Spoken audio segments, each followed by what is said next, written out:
Hello, everyone. Happy Tuesday. Yes, that is my final answer. It is 3:02 on a Tuesday, and thank you very much for tuning in. I had a great conversation on Sunday with Como. So for those of you tuning in live or watching this after the fact, thank you very much.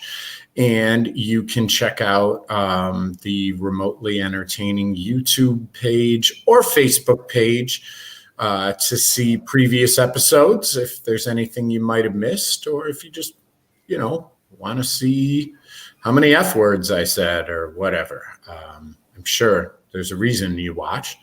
So we have a guest today. Her name is Kristin. She is an author and a poet and a little of everything. If I start listing it now, I will surely miss something that she is most proud of. So I'm going to bring her on and we'll let her tell her own story. Hello. It's such a pleasure to see you. It's Jamie. It's such a pleasure to be here, and I love your interviews, and I am very thrilled and honored to be here. Well, Kristin, thank you so much for the kind words, and it is very nice to have you as well. If you'd like, why don't you take a moment and introduce yourself? Tell everyone a little bit about who you are, what you do, and all that fun stuff. Well, remotely entertaining listeners, I am an author. I'm an author. I'm a screenwriter and everything. And I am a graduate of the Master of Professional Writing program. And I also am a graduate of the University of Michigan Bachelor of Fine Arts and in creative writing. And I have been writing my whole life. I like to say I have been writing since I was old enough to pick up a pen or computer. And I also like to say that I worked from home in terms of being a writer before it was cool, before we all had this Zoom society in the pandemic. So anyway, writing has been a passion for my entire life. Yeah, absolutely. So you went to Michigan? University of Michigan, yes, and University of Southern California. Okay. Did you know Michael Stratton? I'm sorry, the name doesn't ring a bell. I know, I'm an asshole. There's 100,000 people at Michigan? It's quite the campus, yes. It's an incredible, I was very lucky to have gone to both great schools. Yeah, a good friend of mine went to Michigan as well, and he thoroughly enjoyed it. And I've heard great things. So yeah, you said you've been writing, forever. What was it about writing, when you were growing up or when you were trying to discover or develop your passions? What was it about writing that really grabbed you? Well, about writing, everything too. I love storytelling. And as I say in my chapter in Mastering the Game of Life, which is the new book that was just released, in which I am a co-author and an editor. I'm one of 22 global co-authors. I say that stories are a part of our DNA. Stories are something that we all tell. We love to tell stories, and we love to convey our truths. And if you think about it, everything in life starts with a story. And this book really started with a story. This organization, World Game Changers, that I work with and that the book spawned, started with a story of hope, of helping the world, of helping youth, of helping trees, and helping people develop their unique talents as world game changers.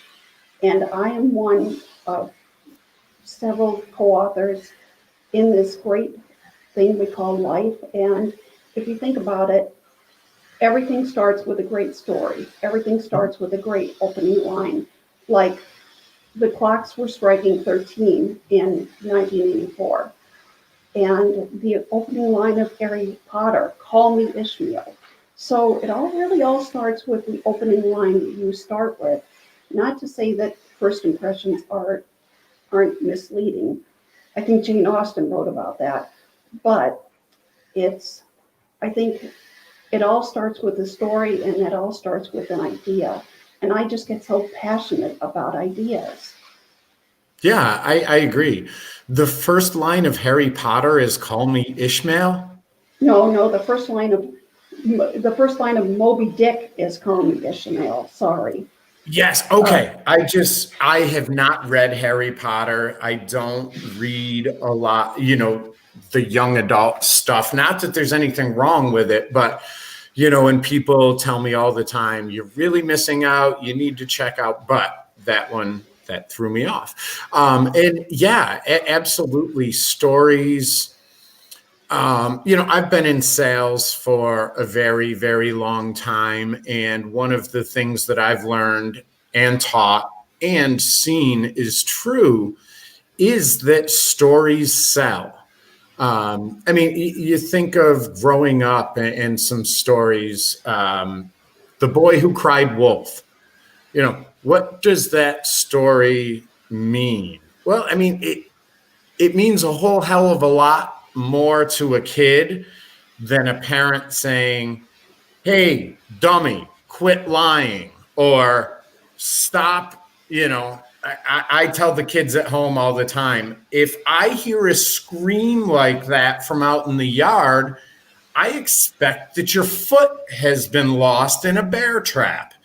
So you can see how a story like The Boy Who Cried Wolf resonates, both with children and adults. Yes. Because you can remember a story and you can personalize it a lot more than you can, a sentence. So yeah, I agree 100%. Who are some of your favorite authors, either growing up or now? Well, some of my favorite authors are Fyodor Dostoevsky.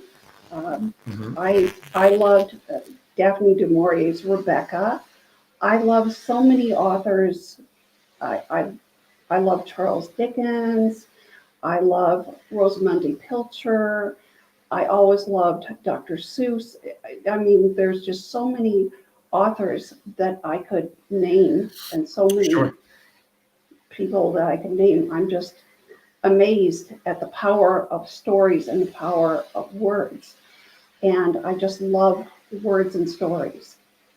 Yeah, I agree. I do too. I'm kind of a book collector. And I've now gotten to the point where, like, if I'll buy a book, I'm like, this is too nice to read. I want to buy a beat up paperback to read, not this gorgeous book. So I absolutely get that. So yeah, you said your new book is World Mastering the Game of Life. Yes, it is. And so you were a co-author. Yes, I am. Was that the first time that you've done, tandem or team writing?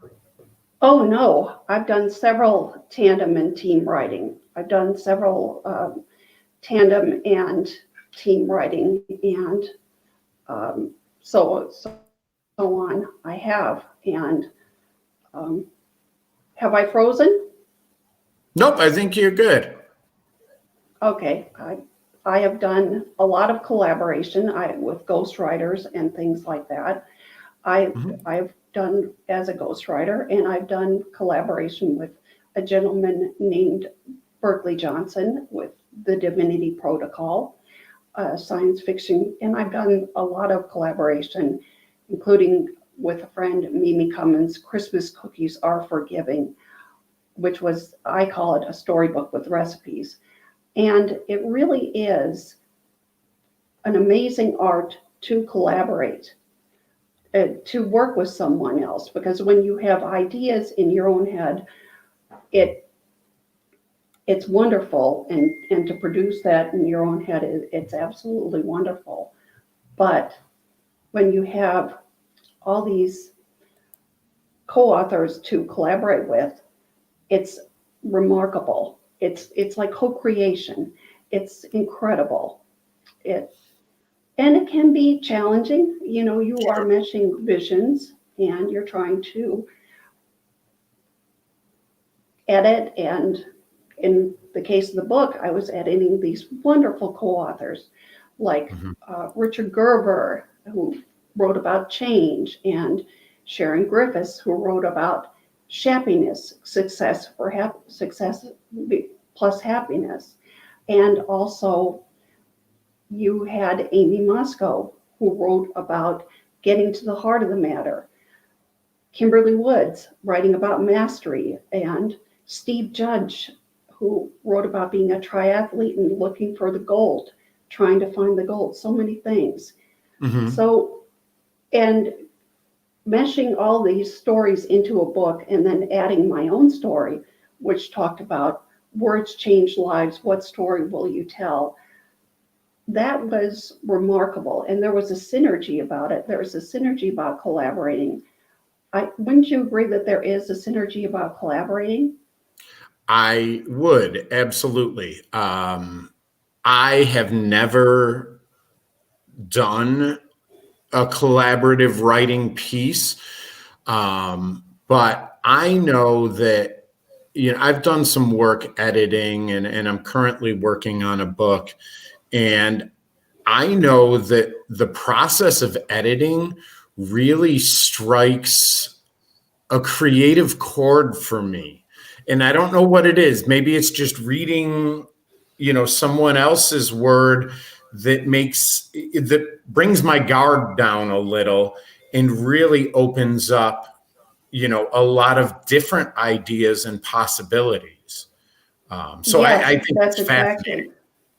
That's exactly true. And in the case of World Game Changers, trying to convey the message of being hopeful and helping people through challenge, and also helping people find inspiration, and planting these seeds of inspiration, and saying that, hey, you too can be a world game changer, and you too can collaborate. And this was collaboration across global co-authors, which is what I often do. I often collaborate globally with international people, and I enjoy it very much.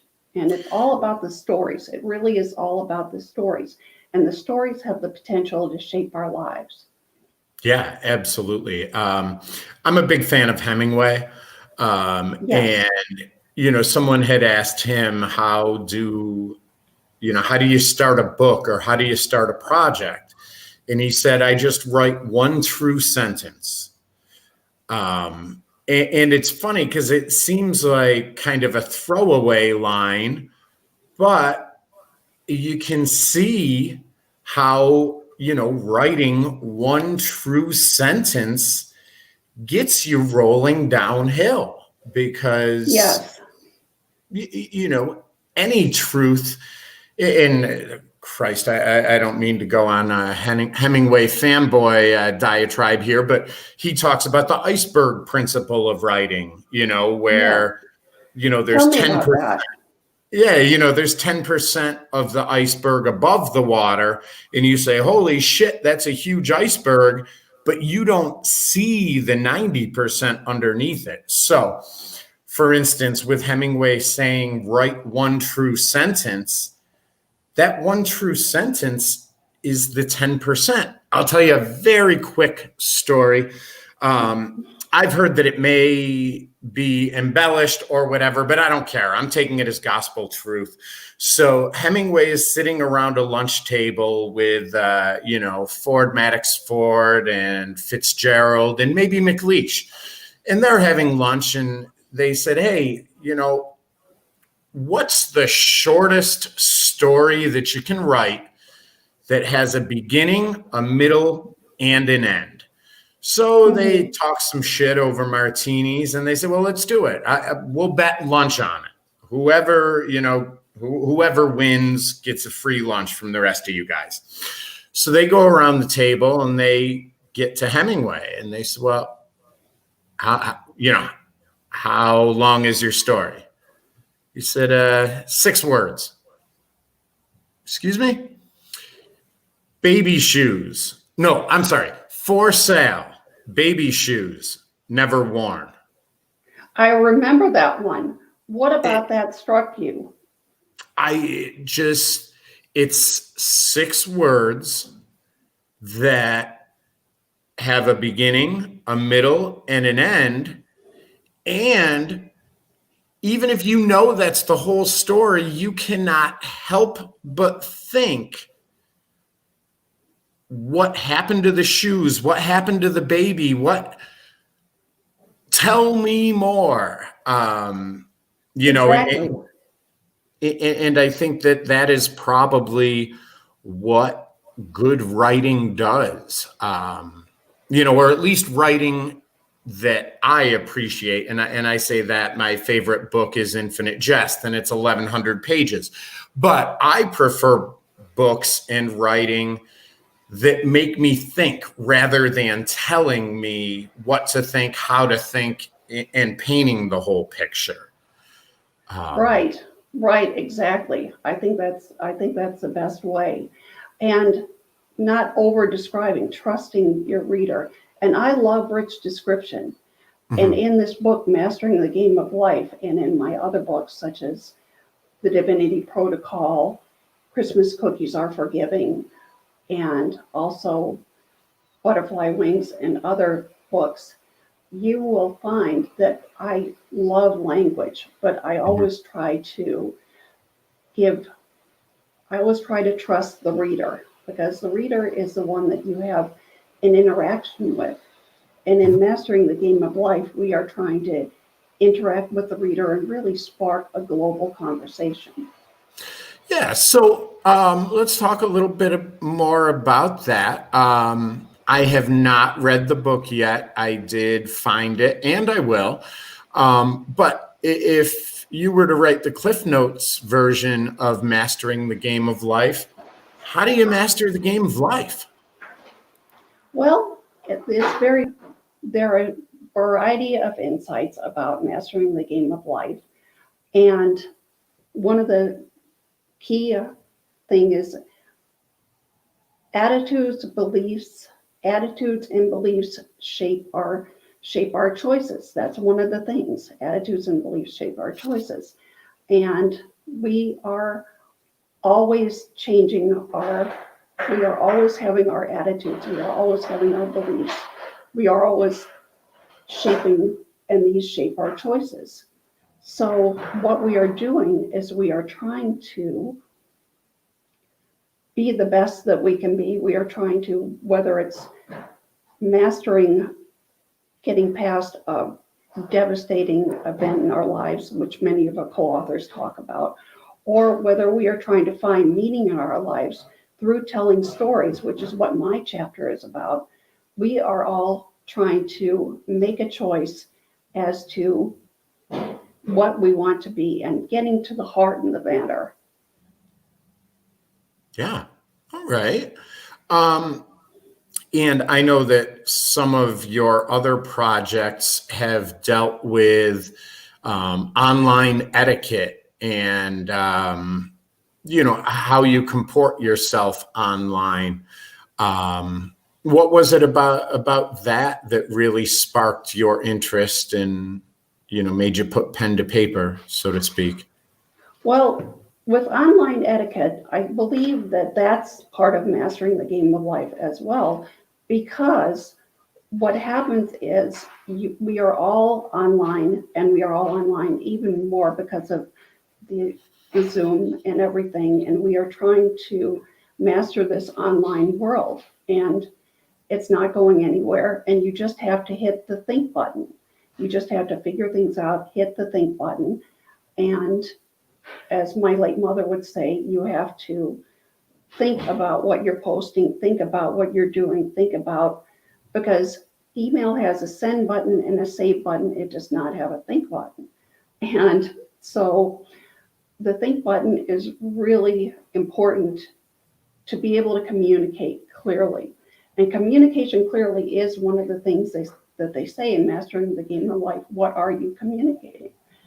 Right. And is what you're communicating what you mean to communicate?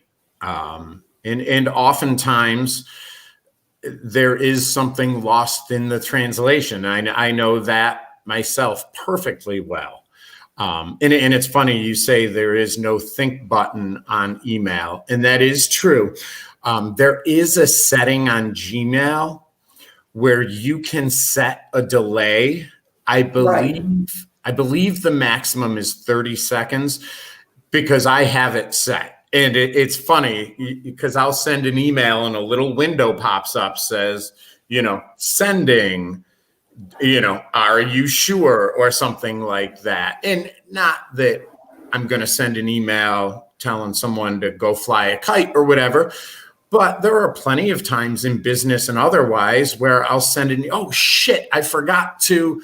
And, and I'm sure we'll get into social ramifications, but there are business ramifications of sending an email and then 2 minutes later saying, shit, I'm so sorry, I forgot to put the link.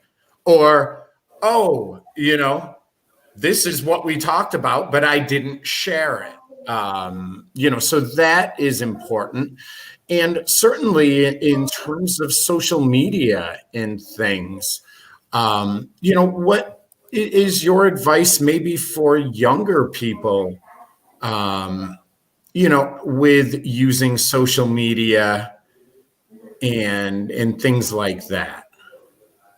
Well, with younger people, I think that it's just part of their world.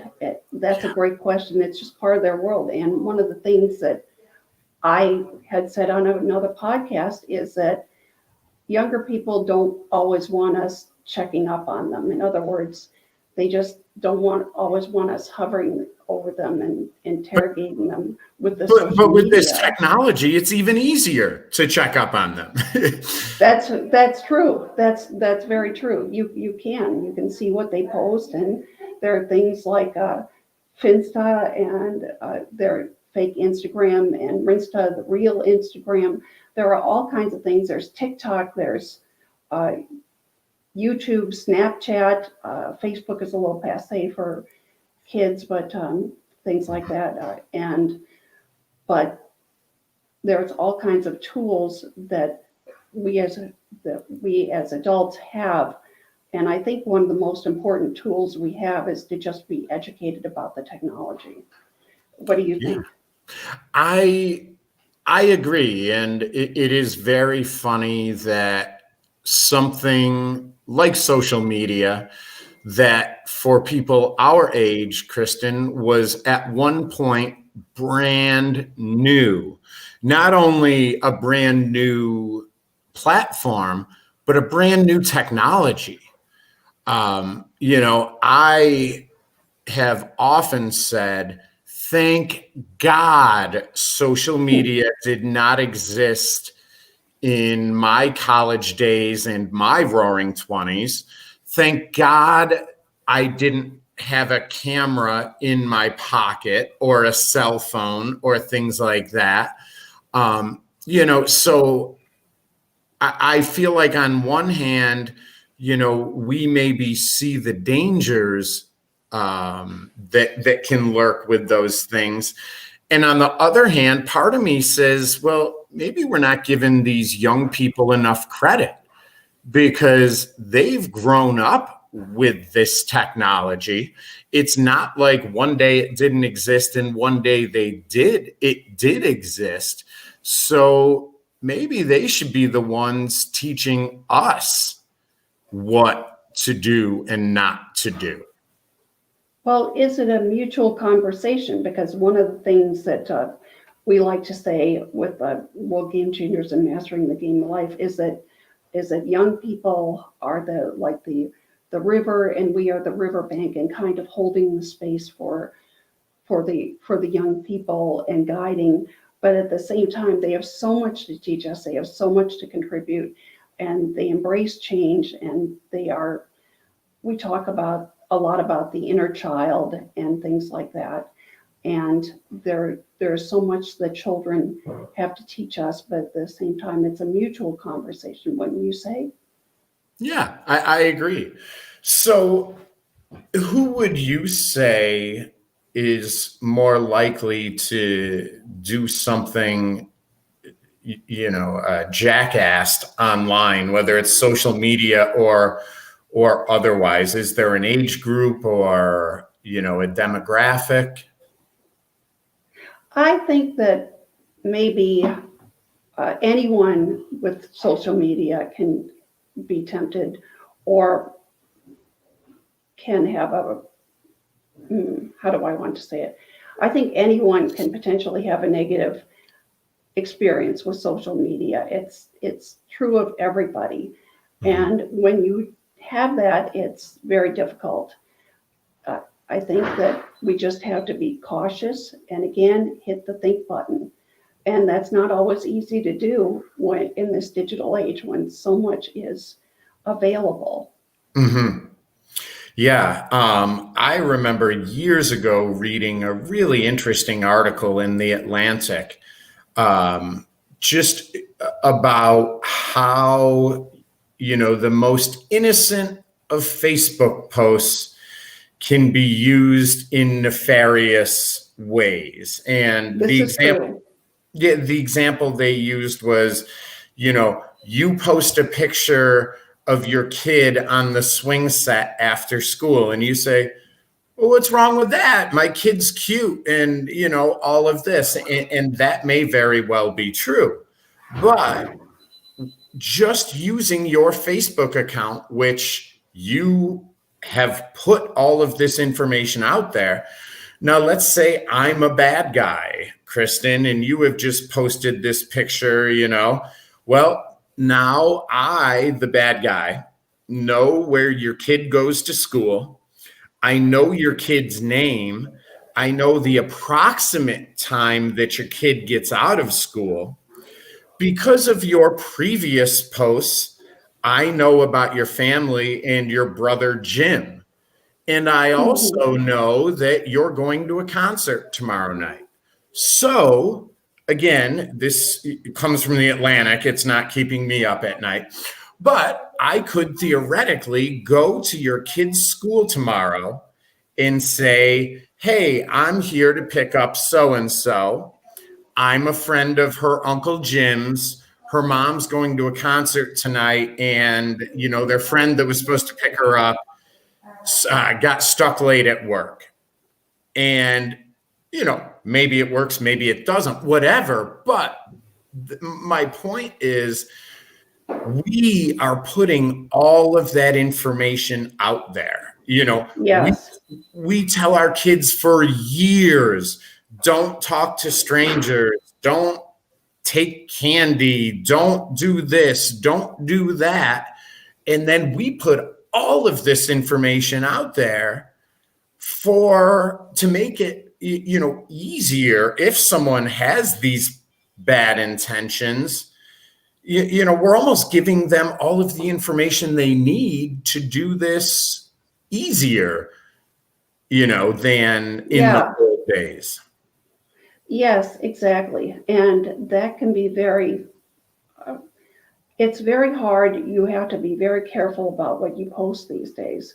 You just have to be very, very careful and measured, and just, I wouldn't tell anybody, don't do this, absolutely don't do this, but just use a bit of caution, because it's out there. And the thing I like to say in the book is that if you, I mean, your example about posting the kid on the playground and saying, you know, I'm going to a party and so on, and someone approaching the kid is, well, I'm not an expert in that, but it's scary about all these dangers that can be out there. I mean, I know of so many positive social media experiences too.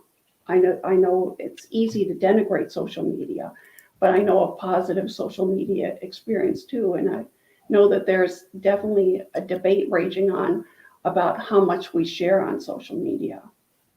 Yeah, what are some positive experiences or aspects as you see them of social media? I think being able to inspire people, you know, Mhm. the way World Game Changers has, uh, posting wonderful things and things that will influence people's lives. And also, I think fundraising online for great causes, wonderful causes, and so many connecting with people, being able to reach out and connect with people. And the drawback is that sometimes we get distracted. We get distracted by so many things. Yeah, And yeah, that's a great point. I'm sorry to interrupt you. I went to college in Iowa for my first year. I'm here in Western New York. Um, I'm not going to pick up the phone to call, you know, people that I have passing acquaintances with from Iowa. But I 100% do keep in touch with them on Facebook and things like that. My friend Jeremy Danley, who I know checked in earlier, you know, we've done some podcasts and things like this that frankly would not have been possible without social media. So I agree, and it's not all bad, and frankly, it might not even be mostly bad. But exactly, exactly. Like as with everything else, I like to say there's good and bad aspects. There's positive and negative. It's just all in how you use them. And the World Game Changers book, Mastering the Game of Life, it talks about, you know, your attitudes and how you move from attitude. You can either view a situation as negative or you can view it as positive. And maybe that's an oversimplification. And sometimes you can take situations and challenges and rise above you. Like one of my co-authors says, lean into your excuses. Just try to take what is difficult for you and work with it and really work with it. And that's not always easy. There's no education, but just attempting to use this tool, this fantastic tool, as something positive. yeah, absolutely. You know, in this day and age, and not just social media, but anything. I mean, I don't know that there's anything that is 100% good or 100% bad. And maybe that speaks to our growth or, you know, maturity as human beings to see both sides of that coin. Um, so what do you see as the future of social media? You know, inevitably Facebook will stop being the it thing, presumably, and you know, new things will rise up. You know, any predictions maybe for, you know, the next generation technology? Well, I think the next generation technology I just saw something about how you can do amazing. The green screen is changing because of something called Box, that you can use on YouTube. I see constantly things that are new on social media. I mean, who would have imagined that, for example, Snapchat would have overtaken, and there are so many things that have overtaken, and just, I believe that are adapting to change, and there's that word again, and making a choice in change can really inform the way that we shape our lives. And technology can help build stories, because I still love paper books. I mean, I adore paper books. That is one technology that I absolutely adore, would keep around. But at the same time, the internet and technology allow you to read books, allow you to read books on Kindle, allow you to share books and hear about books that you would never have thought possible, Or and share listen those to with books. others, and listen to books, and also connect with authors. The internet is, social media is great for connecting with authors, and there are whole realms of, and authors connecting with readers. And that's a really important conversation as well. That's a great point, and I hadn't even thought of it, but a long time ago, I read a short story. It was called Delicate Edible Birds by Lauren Groff. Are you familiar? Really? I'm not familiar. The author sounds familiar, but I'm not familiar with the short story. Excuse me. But Yes. Delicate Edible Birds.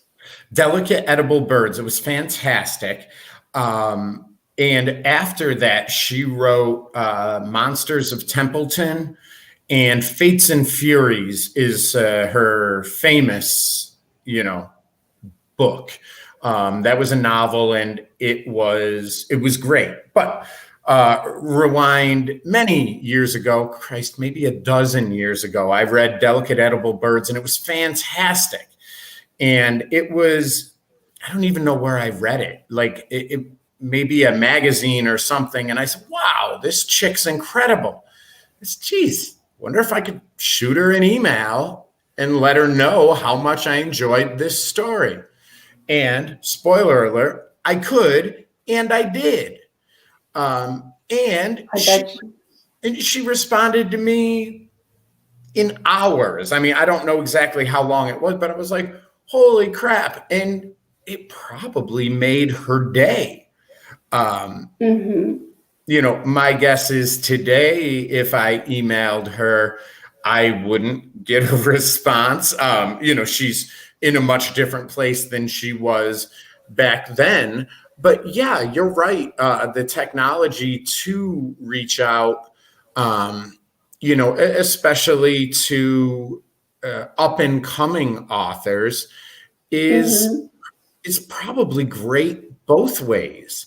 Because wherever it was that I read that story, it was probably in the Atlantic or something like that, or in some kind of magazine that had a short story, and I'm sure that made her day.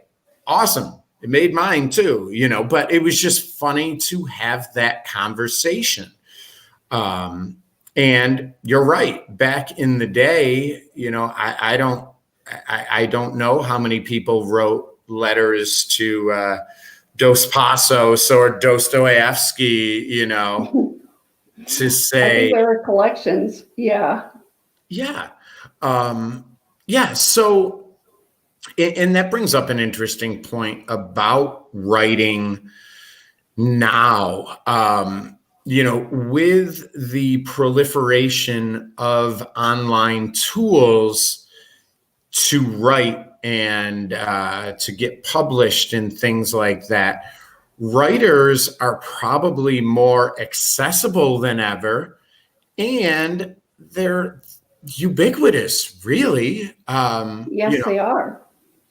So what do you think that has done, for the writing community or writing as a craft? I think that it is enabled. I think the story that we tell ourselves that, okay, everyone has a book, but as I write in my chapter, is that story worthy of being told. Sometimes we have to determine that. And sometimes people want to get it out there just because they want to get it out there, just because it means something to them. Doesn't matter if it'll be a bestseller or what, but I think we're all secretly hoping it will be a bestseller, that our movies will be made, and I belong to a screenwriters group, and sometimes we say, make the movies yourself, even if you have to finance it yourself, which is another entire conversation. But the story that we tell ourselves is, can I write a book? Is this book worthy? And sometimes the answer is yes, sometimes the answer is no. But you have to start with the story and have to start believing that, yes, I can write this book. I can write this book. And there are all kinds of tools out there. There are writing classes, especially now when everything's accessible via Zoom. There are tons of writing classes, there are contests, there are tools to publish, there are ways to connect with agents and editors and publishers. But there's still a lot of different means to publication. And what does success look like for you? What is your happy ending? That's another thing I write in my chapter is, what is your happy ending? Are you going to say, oh, after all, tomorrow is another day, or it's no good? The end, everything is, I can't write this book. And sometimes the answer is, I can write this book, it will just take a little longer. And having the tools available can help you, but it's all about you believing that you can use the tools and having the know-how and asking for help and so on. Yeah, what do you think about that? I agree, and I think that's probably one of those another good or bad or unintended consequence. It used to be not everybody had a typewriter. There was a long period of time, the vast majority of recorded time, when someone who wanted to write a book couldn't, or it was a hardship to do so. Now, for all practical purposes, I could write a book on my phone if I was so moved to do that. Where back in the day, it was you had to have a typewriter, or you had to have access to a word processor or a computer and a printer. I know there is a gentleman, Bill Hayen, who is a very prolific poet. I'm working with him on a project, and he was saying he's an avid book collector and poet. And he said when he had just started collecting books seriously, there was one year that he had made a goal to himself. He didn't follow through, but he said, this year I am going to own every book of poetry published in the United States. That's excellent. And he said, we're looking many years ago. He said, I absolutely could have done it because there were probably only 13 to 15 publishing houses that were publishing books of poetry. There were maybe only 3 or 4 MFA programs in the country. But now, everybody has an MFA program, and everybody that does has a publisher. Where I had started with this tangent, really anybody can publish a book. And that's right. It does make it more difficult as a reader and maybe as a writer to find exceptional writing. or to find something that really speaks to you, because there is so much out there. And the same thing, a Confederacy of Dunces, which is a fantastic book. Really? What about that, other than An Infinite Jest? What about that, those books, and The Wonderful Story by Lauren Groff? What about those books specifically speak to you? Well, the Confederacy of Dunces it's hysterical to me, but not, I don't know if this is going to make sense. It's not a funny book. It's not a comedic book, but a lot of it is funny, because the main character is not trying to be funny, but a lot of the things that he does are comical. He should get his mother off his back about not having a job and being a waste of breath, blah, blah, blah. He gets a job pushing around a hot dog cart selling boiled hot dogs, because he's doing what his mom wanted him to, but it's really just pissing her right off. And all he does is push the cart around and eat hot dogs all day and, whatever. But it's funny, just those little slices of that. But Yes. the author was dead. He had committed suicide and he was dead. His mother was shopping that book around. And Amazing. she went to many publishers who probably never opened it, but in any case had declined it. And finally, in the foreword of the book is the publisher's, note or whatever. And he said, this mother came to me and said, look, I know it's my son and you expect me to say this, but it really is a good book. He's like, and I got about 20 pages in and said, holy shit, it really is a good book. But not for his mother really taking on the job of, publisher, promoter, agent. We never would have heard of that book. So that's a book that I really like. Infinite Jest, I will, not dive all the way in. It's just an incredible book. It's, like I said, it's 1,100 pages. Wow. It's pompous. I really think the first 200 pages of it or so are Wallace, the author, testing you and saying, do you really want to read this? Are you sure this is how you want to spend your time?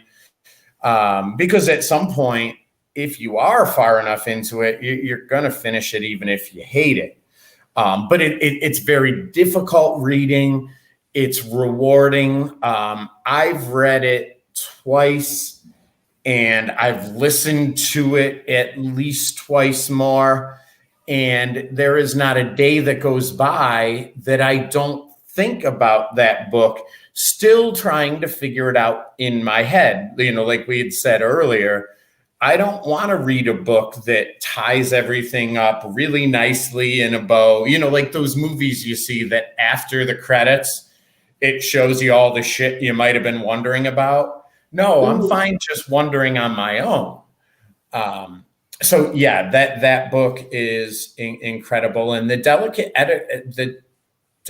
edible birds, what I really liked about that book, one, it was written by a woman, and what I had reached out to her about was the voice, the narrative voice was very much like Hemingway, in that it wasn't, and Christ, anybody that's read Hemingway, it's not vulgar. People will say, oh, he must have been chauvinistic. Well, you know what? Never in a Hemingway book ever will he say, as I was walking toward the plaza, I noticed this woman walking opposite of me, and boy, did she have a great ass. No, that's not said, and the same thing with the Groff short story, just these ideas that were said with the evocative words, what those words brought out from me, the thoughts was something that I really enjoyed. Reading should be an active Yes. thing, not just with your eyes.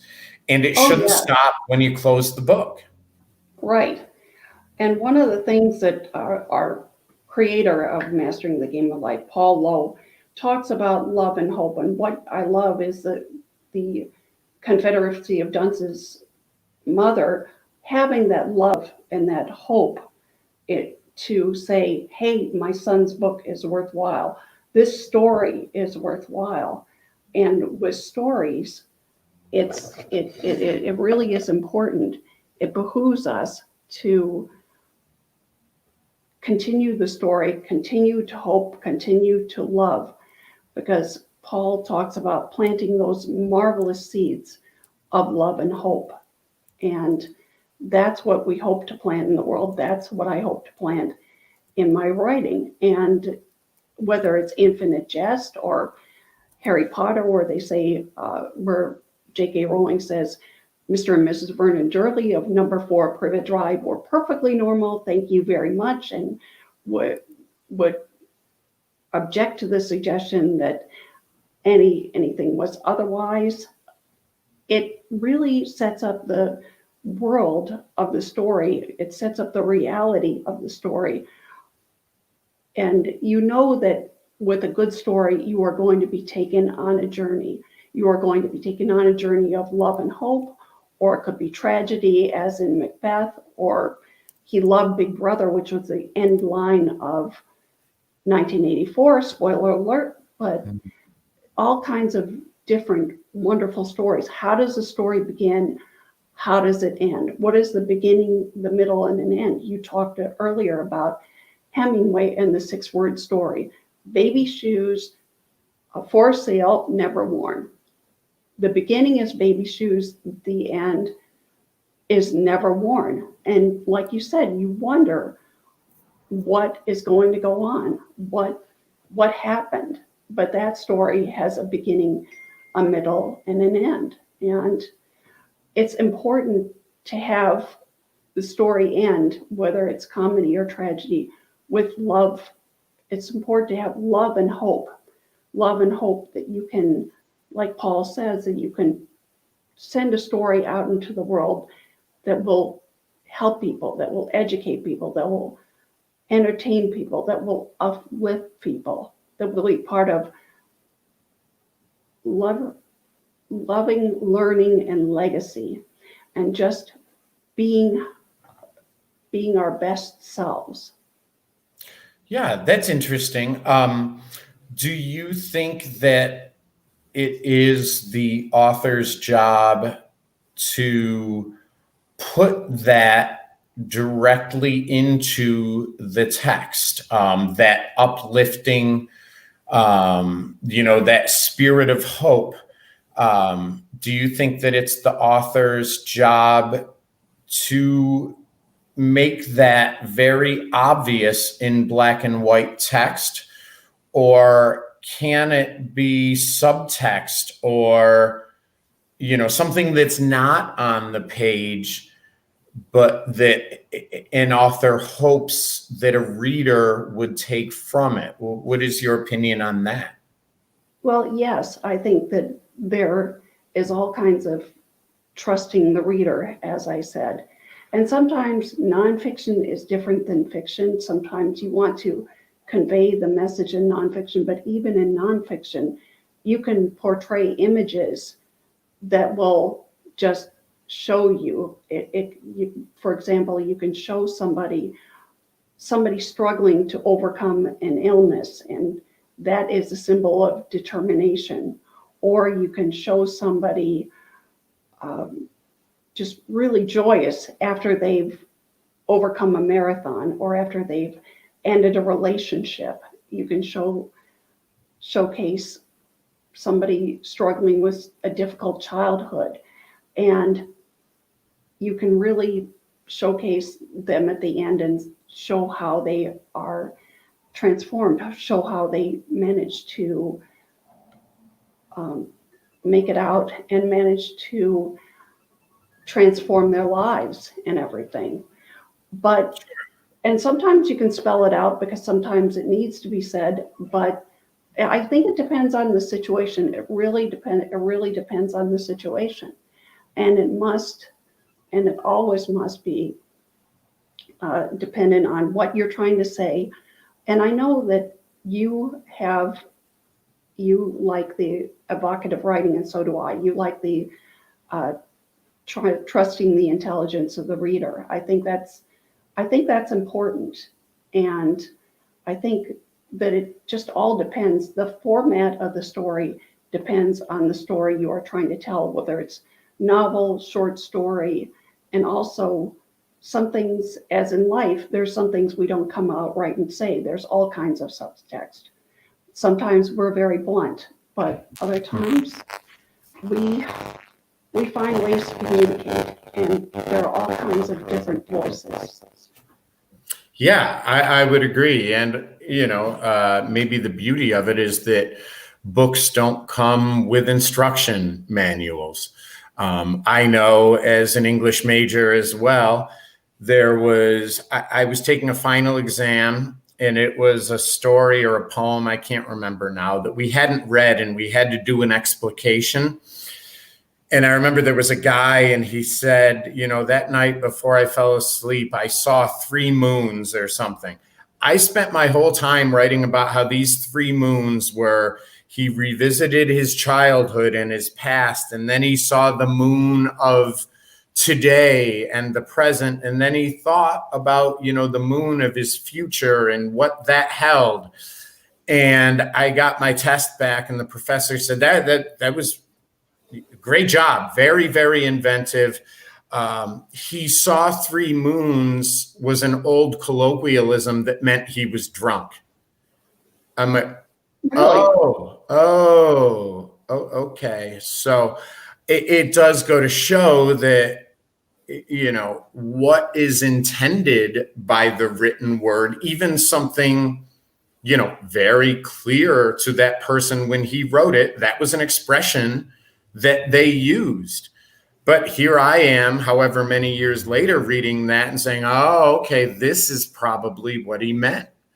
So an instruction manual would have helped me with that final exam. But I think so. I think it's literary criticism is a wide open field, and literary interpretation is a wide open field.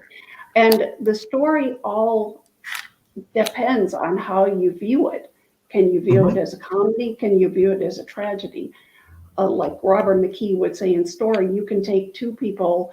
One has a hilarious anecdote about their weekend with their mother-in-law, and they can be rolling on the floor, whereas somebody can tell a story about a tragedy, and they can be, people can be bored silly. And I think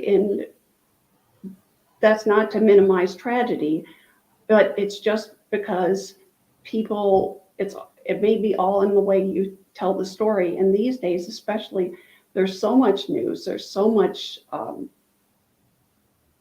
pain in the world that we are inundated, and we are really trying to connect with the stories. And they say we tell the story. They say that comedy is tragedy plus time, which Right.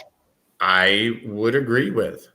So as we're wrapping up here, Kristin, what would you say is the best writing advice or tip, or, if there's a couple that really stuck out to you that you try to, remember and emulate, that you can share?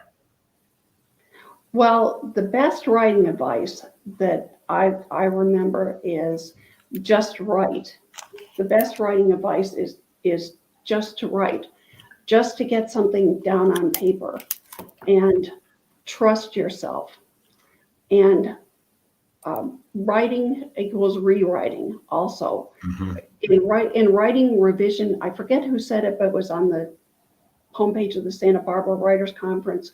But writing is rewriting separate the really dedicated writers from the ones that are just writing occasionally. It separates them. It separates the professionals from everybody else. And that's not to say that everything has to be professional or everything we write has to be brilliant.